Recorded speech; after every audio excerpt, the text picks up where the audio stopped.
And we are live. Thank you, everybody, for joining me on a very special episode of Dan-A-Plooza. We have a very special panel today, so allow me to introduce you to the three fellas, the three amigos of this comic book panel. Let me introduce you to Shane Moore. Shane Moore's the illustrator. And then in the bottom corner, we have Larry Morgan, who is the writer. And right below me, we have Mark Fisher, who is the developer. Gentlemen, welcome. Thanks. Thanks, Dan. Yeah, you're welcome to be here.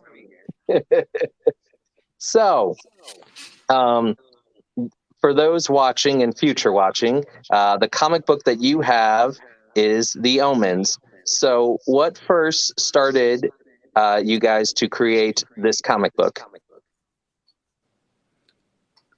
I came along later, so I'm going to let them answer. I was going to say, Mark, he you go ahead and take bandwagon. this one. You go ahead and take this one. Here's what I imagine happened. Okay, I like this. Even better.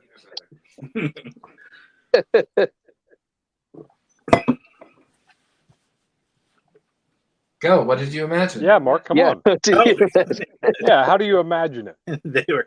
they were sitting in the back of the dark comic shop. Mm-hmm. Yes. They had Yeah. this idea. They were reading these other comics, and they were like, Mhm. all of this sucks. We could do way better.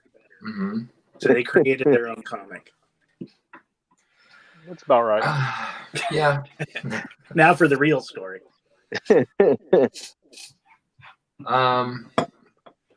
Larry and I, we did a comic in the 90s called The Fairmont 5. And when I say we did a comic, we were in college and we worked on a comic book together, and we did a couple of what do you call those? Like Ash shorts? cans. Yeah. Yeah, ash cans. Couple ash cans, and we would go to smaller conventions. And then we ended up reconnecting at some point in our lives and decided to work on a comic book together. And Larry has like cornucopia of Undeveloped ideas. Yes, manila envelopes, folders with all these different ideas, and the one we picked was The Omens. And here we are. Larry had this is important. Larry had another comic called The Believer that he had finished. When I read that, I was like, I want to do one too. So we published them at the same time. Yep. There you go. So, when did the first issue of The Omens come out? Hold on, I'm looking it up right now. Yeah. What does Google say? Forever ago? According to the original pressing, it came out in 211. Okay. But I think it's Last decade. 2011 because it says that later in the credits. So quite a long time ago. Yep. Yeah. It's 20 years in the making. There you go. And what has been the fans' response to reading this comic book? They love it. They love it. They absolutely love it. Yeah. Yeah, they do. They come back and they always say good things.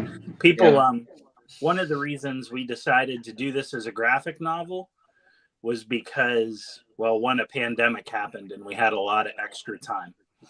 But also, you know, we have 3 issues that were already out, and it was just taking a long time, and people were asking about them.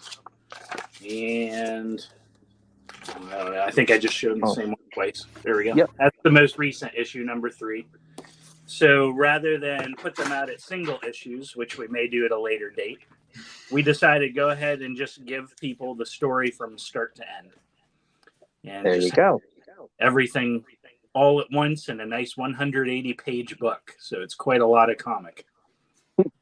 It's an anthology. Yeah. Yeah, our second anthology, our second Miscellanea anthology is only 120 pages. So we're blowing everything out of the water. Go big or go home. That felt pretty massive when we did that too. We were like, this is double-sized. It's a double-sized issue. This is quadruple sized. Exactly. Yeah. It's like the super size of comic books. Mm-hmm. Right.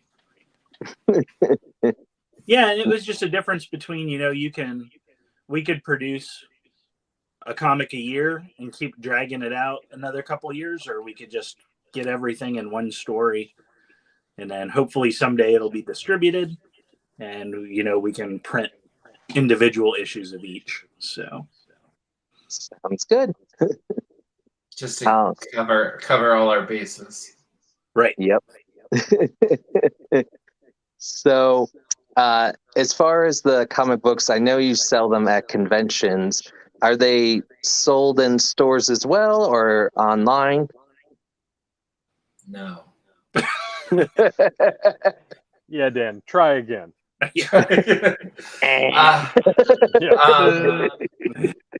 We are currently in between websites. Okay. We just did a successful Kickstarter for the graphic novel, and I am desperately trying to finish lettering and all the last little bits of stuff. And then at that point, we'll revisit the idea of whether or not we even want a website. Okay. Most of our business is done at conventions. If you're a comic book store and you want to sell our stuff, like, reach out to us. We haven't explored that, but we would be up for it. Right. And we did have a short time where we had a distributor, and that kind of went belly up pretty fast. So we've just kind of laid low since then. And now that we've done the Kickstarter thing successfully for this, once it's finished and mailed out to all the Kickstarter people, we'll start thinking more seriously about how to make it more widely available.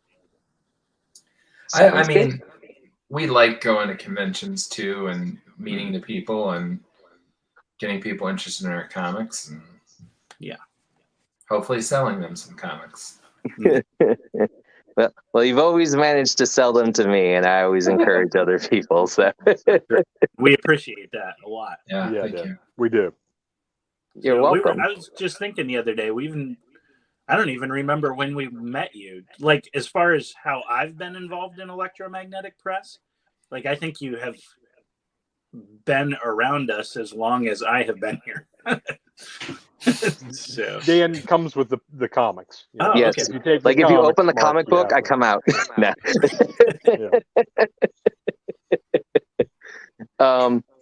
I think I want to say, because the first convention I went to, I want to say it was like 2014 or 2015 at West Virginia PopCon.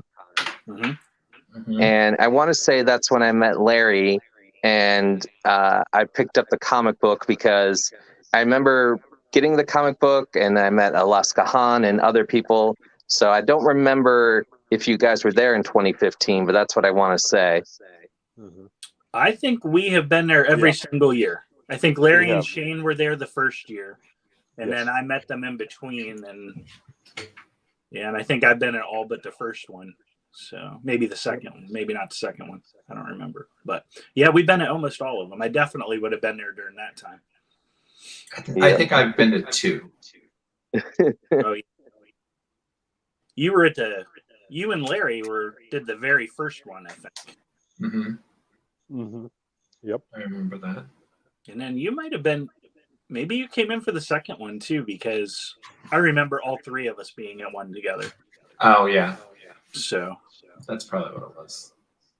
Yeah, I want to say that I met Larry and Mark first. So we've never met in person. Yeah. No. Really? Someday. Man, we'll have to change that. Exactly.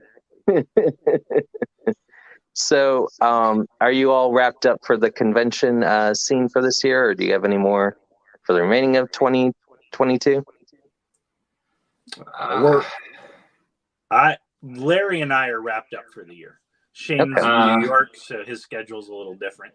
I think yes. I know that the comic we were planning on I had a schedule in my head. I was like, we will get this done between October and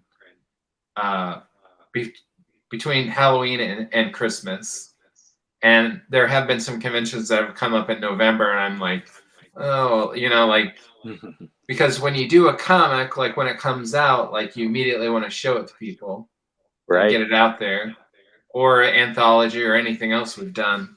But I've told myself no, just because I've been pretty busy with like focusing on the one thing. So yeah, I don't think I'll find a convention again until it's like the graphic novel's physically like done and in my hand. Yeah.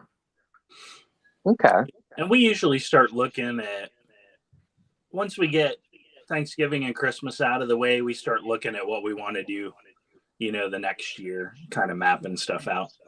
Yeah. So, of course, the last couple of years, we haven't been able to do much. This year, we got out to a lot more, which was nice. So, are you looking to maybe go outside of state with it, or just stay locally within the state? I think for the listeners, I don't know if they know that, not everybody might know this, but I don't live in West Virginia anymore. I live in upstate New York. That's why I only go to a couple conventions with these guys. Mm-hmm. So, what was the original question?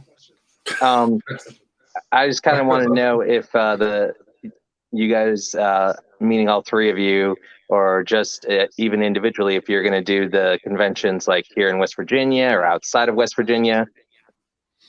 Oh, Mark, you do the West Virginia part. Well, as far as West Virginia goes, we have done the, what's it called now? Huntington Toy and Comic Con the last couple of years since they took it over. We always really liked doing the old Tri-Con shows. We'll probably, I think the plan is probably to skip that one next year because we've done it so consistently.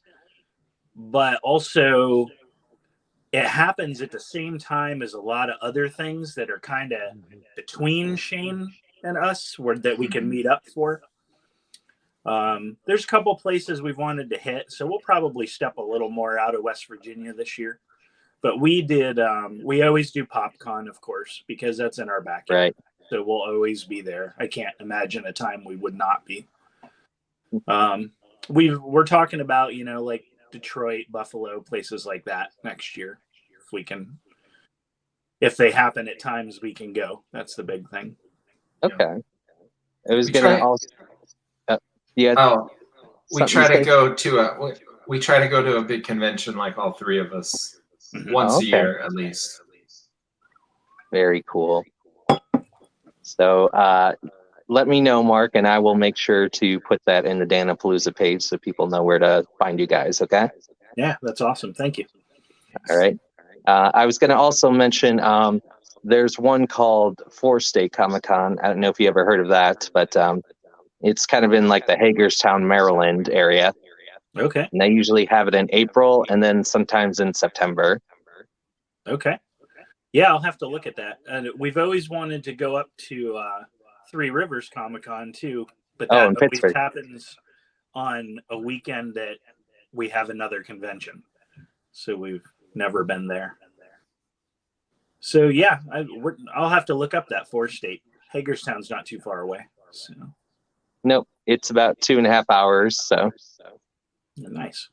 Yeah, we've done West Virginia PopCon, the old Tri-Con, the new version of it. We go out to Rathacon in Athens, Ohio. Okay. It's a small show, but it's super nice. Everybody's super cool. It's always fun time. We've done Parkersburg, which they haven't had in a couple of years. Yeah. I'm sure we've seen you every year at Parkersburg. I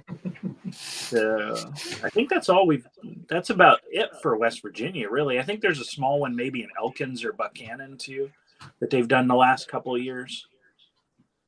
Marshall has one, but we've never been to that. We've always had conflicting schedules. There's nothing in Charleston, right? There may have been one this year. I know they've been trying to have one. I think they may have had one this year. Yeah. There is the Colossal Con, but that's like an animation one. Yeah, there's a couple anime themed things or gaming things, you know. But and I do know that Huntington is starting to put one together also, because the end of this month they're going to have Huntington PopCon. So Oh, I saw something about that. They have a couple like horror guests, right? Yep. So To check that out. yep, it's in Barbersville before Huntington Okay. at the mall. Well, I know there's one up at the Uniontown Mall. Our friend Mario always tries to get me to go up for it. I forget what it's called. It's this time of year. It's horror themed, but we had something going on that weekend that it was, or maybe it might be next weekend. So, do you have a favorite character within the comic book of the Omens? Do you each have a favorite character? Oh God. ooh, here we go. Yeah, it's true. This is where we fist fight. Larry, you're the creator. Who's your favorite character? I want to hear this. Has it changed from the start? Yeah, my favorite character probably has changed. I really liked Rat at the very first. He Shane will recall he was a character for the board game version of the characters that I originally created, and so I used him in the board game, and I liked him a lot. Yeah, I don't know. It's changed a lot. Like I say, I like Maggie just totally a lot. Hollow was my favorite for quite a while, but like I say, kind of just changes out a bit. Yeah. Oh boy. Shane I would always liked say- Impact. No, I was gonna say that, like, that fans like Impact. They always like that character. You know, people. When I say fans, like just people that like we would meet on conventions and things like that. Mhm. I mean, I do like. I would say Maggie's probably my favorite. Like, she's. I like the character I've spent the most time with is developing and.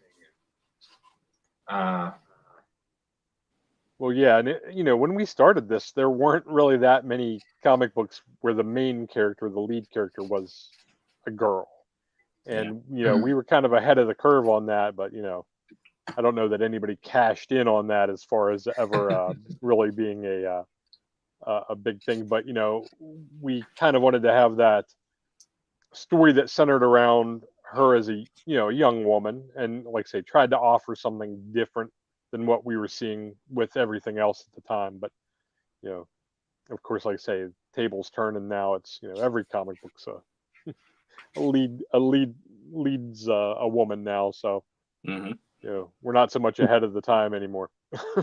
The time came around to us. We've caught up. We set trends. That's right. Somehow they were following what we were doing, even without knowing us. As far as an evolution to like a character, I think Maggie's has had the most from issue 1 to the last page. Yeah, I agree. I'm a Maggie guy, our main character. There's so many parallels to things that are out now, that I feel really good about how the story turned out. Like, it's I don't know. I think it's a good time for it to come out. I think Maggie going from a confused teenager to, what she becomes by the end, I won't say too much, is just a good story. It's just, You're going to love it. You're going to love it. That's right. It reminds you of all the good things. So. Okay, next question. What were some of your favorite comic books growing up? Who wants to go first? We'll start with Shane. Shane, what were your favorites? Shane was a big Spider-Man guy. Yeah, no, Spider-Man was always, that was like I was gonna say pre-comics, but honestly, it was like pre-cognition. Like as a kid, I was crazy about Spider-Man when I was like a year and a half, like before I could talk. I loved Spider-Man. I loved Batman. As I got a little bit older, I was really into Hellboy. Was a great character. Who do I guess. Yeah, those three. Mm-hmm. Is that good enough? Yep. Sure. Mark?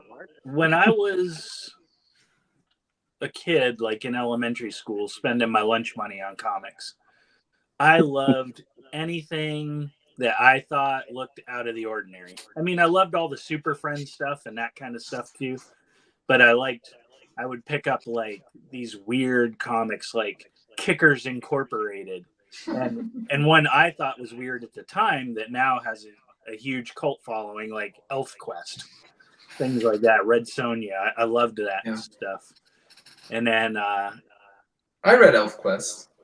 Yeah, Elf Quest was awesome. I still go back to it every once in a while. And I didn't have a comic book store in my town, so anytime I could get something at like the bookstore at the mall, at that era, like it was like Elf Quest or like Ninja Turtles, graphic novels, like the originals. Right. I loved all that stuff.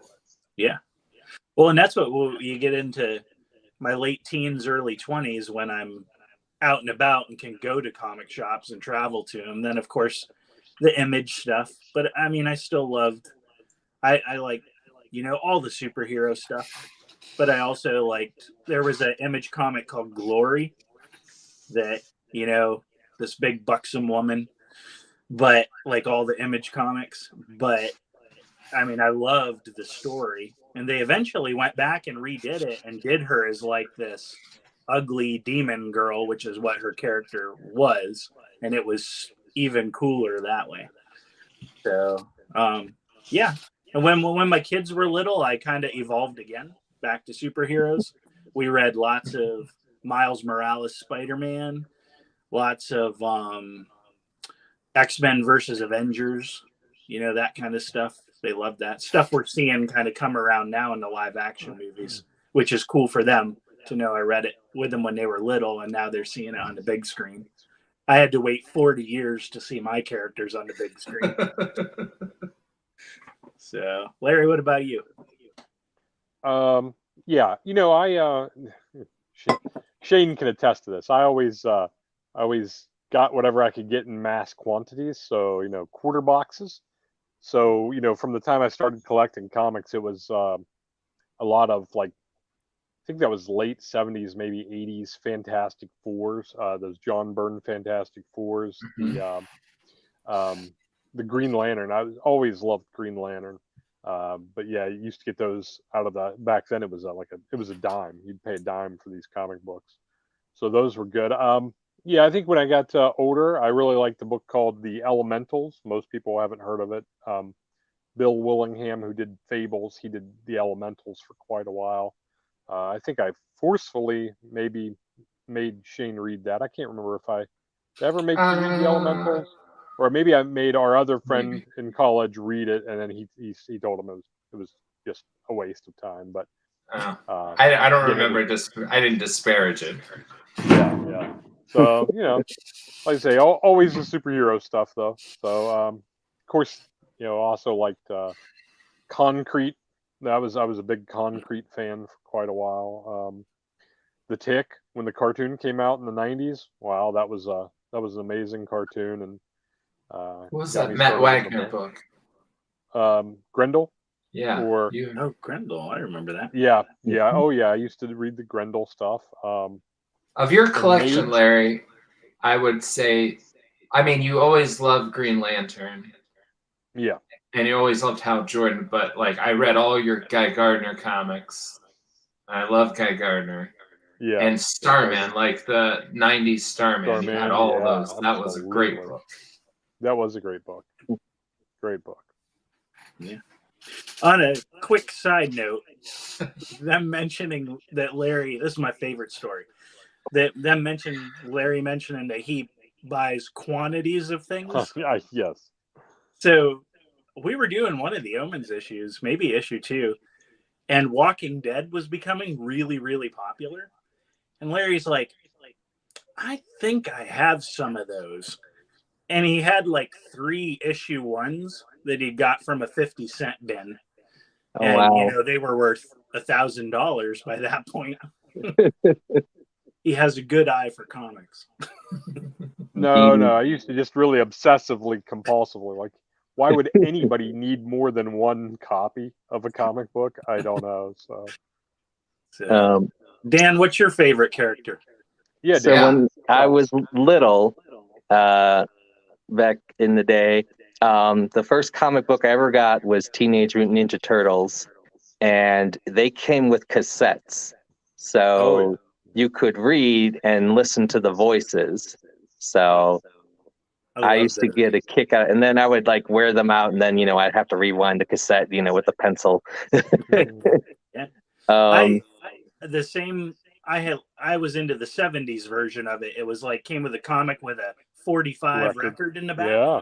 Oh yeah. And I actually found one in Columbus this summer or in Dayton at the I remember. Gem City Comic Con. It was still sealed. It had the Hills sticker on it and everything. Nice. It was the coolest thing ever. Hills was the coolest. It was. And then I went to Venom. That was the next one. My son really loves Venom. Yeah, he's I don't know why. Character. I mean, but he's 5, so. Because he looks cool.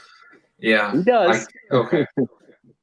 And then when I got into like my later teens, kind of like early adulthood, it was Vampirella. That was the next one.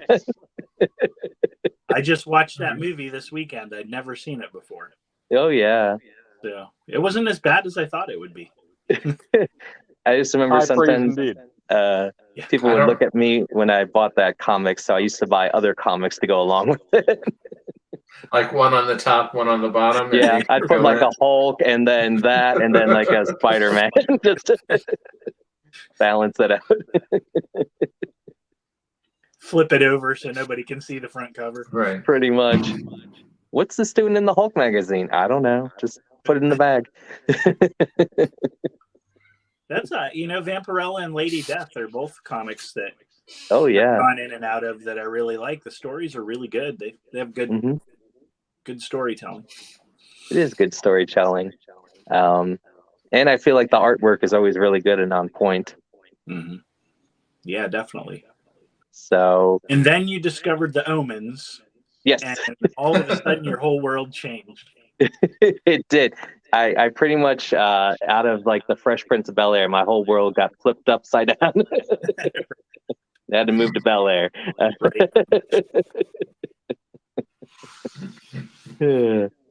So I have a fantasy question for you, for your comic book.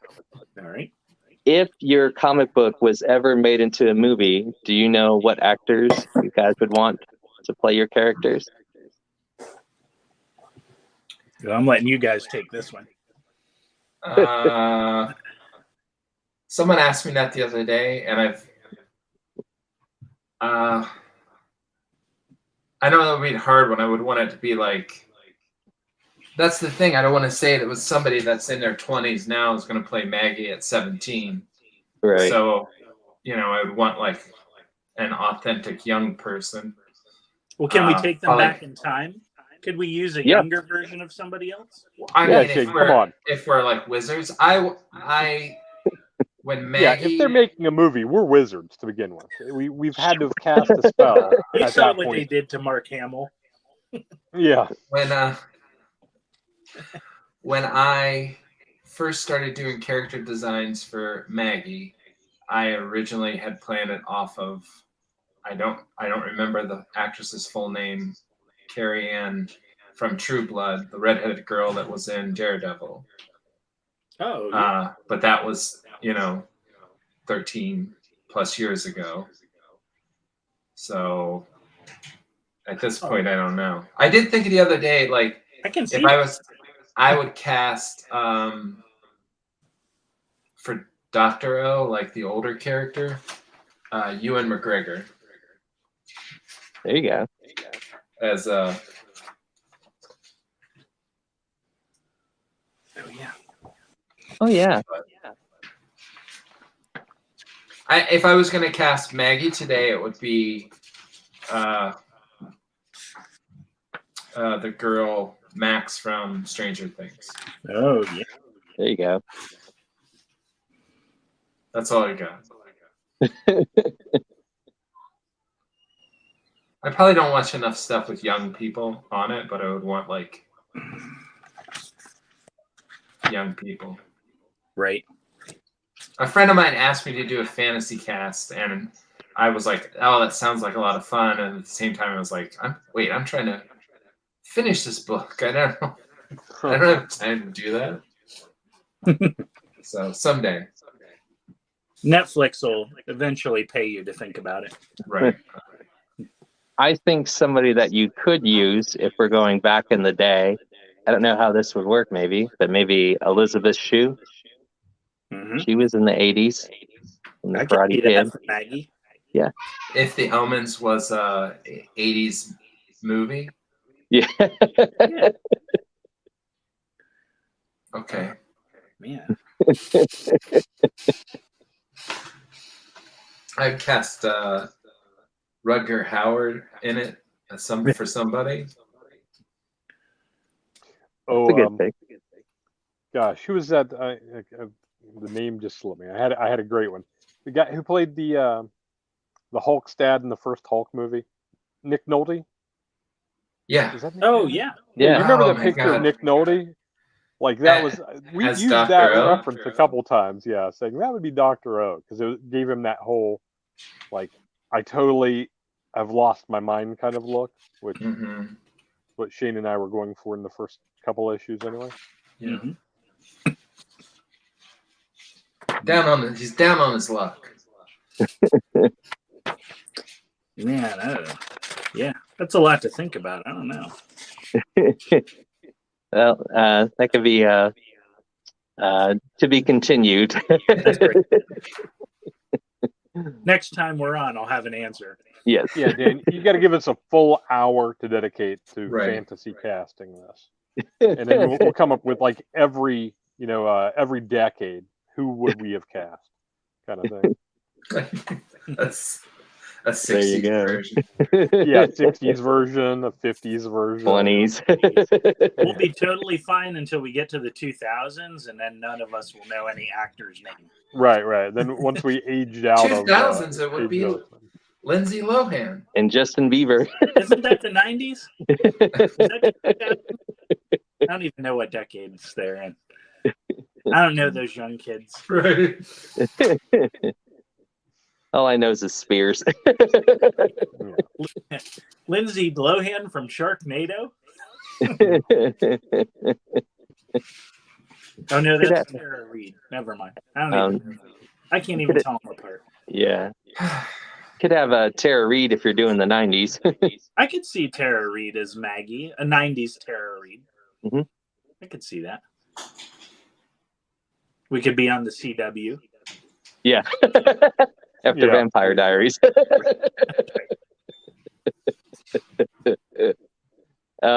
So what are the plans for 2023?